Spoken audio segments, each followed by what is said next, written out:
Op één dag pissen de gemiddelde Nederlanders zo'n oordeel liter urine uit. Dat komt in het riool en moet verzuiveren worden. Vooral bij het terugspelen wordt een soort wetter broekt. Onderzoeksinstituut Wetsers ziet het een oplossing voor deze energievergriemerij. Het antwoord lijkt het simpel. Energie opwekken uit urine. Dit is de installatie waar het eigenlijk allemaal om draait.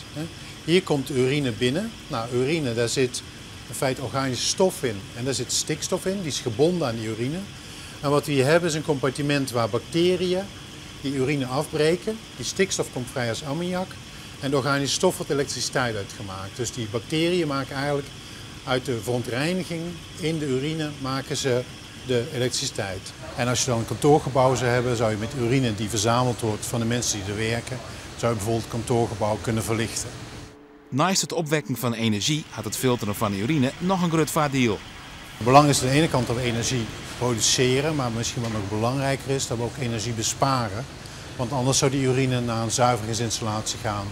Dan moet daar gezuiverd worden en dat kost veel energie. Dus het is een productie en een besparing. En op die manier doen we dus als maatschappij heel veel energie besparen.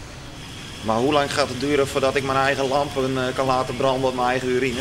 Nou, als je zegt voor de toepassing thuis, ik denk voor het kantoorgebouw kan het heel snel gaan. Dan denk ik dat we over een jaar of 2 echt wel die toepassing hebben in een kantoor.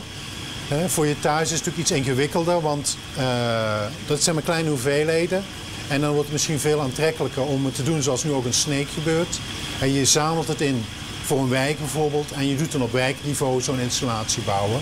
Wetsers werkt het gear maar bedrijven die het onderzoek voor een part financieren. De nieuwe ontwikkeling is ook patenteerd en dat is nevens Wetsers wel nodig. Dit is een gat in de markt, een groot gat in de markt.